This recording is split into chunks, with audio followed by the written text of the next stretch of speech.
Hi, I'm Danny Buchanan out of St. Augustine, Florida. I own and operate the Jewelry Hospital, St. Johns County's only certified LaserStar laser repair center and dedicated workshop for nothing but jewelry. I have had it since September 30th, October 1st of 2 years ago, which was, this is 2018, 2016. And as of this past Thursday night, I had 3,979.8 hours on the machine in 2 years. I have over 1.5 million pulses on it.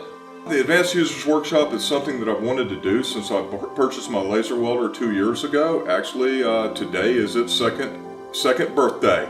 I wanted to come in and learn eyeglass repair. I wanted to understand my machine more. There are tricks on this little booger that I don't know what all it can do. I named my welder R2-D2. Just like the little droid in the Star Wars movie, this little booger is amazing. I needed to learn how to do eyeglasses, and I wanted to see what effect argon actually had on different metals. And this is many things I've learned today. I am a long-time electrical arc welder, all kind of different welding processes. So welding is not foreign to me. Metalworking is not foreign to me. Laser welding is just an extension of what I've learned through the years.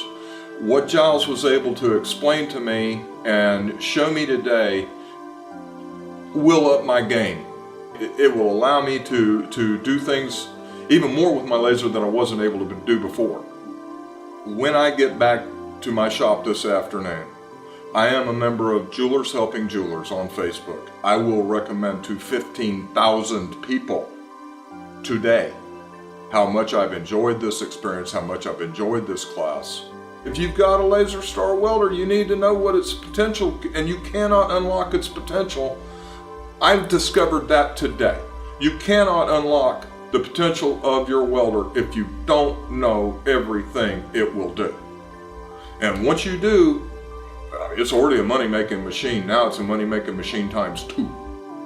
I have used a variety of laser welders in the past 2 years. I would not trade my LaserStar for 3 of anybody else's lasers. I wouldn't. I had a chance to sell my shop. It was one of those days. I was upset. I looked at the guy and I said, "You want a store? 150 grand, it'll be yours." I turned around and I said, "Except the laser welder. It stays with me."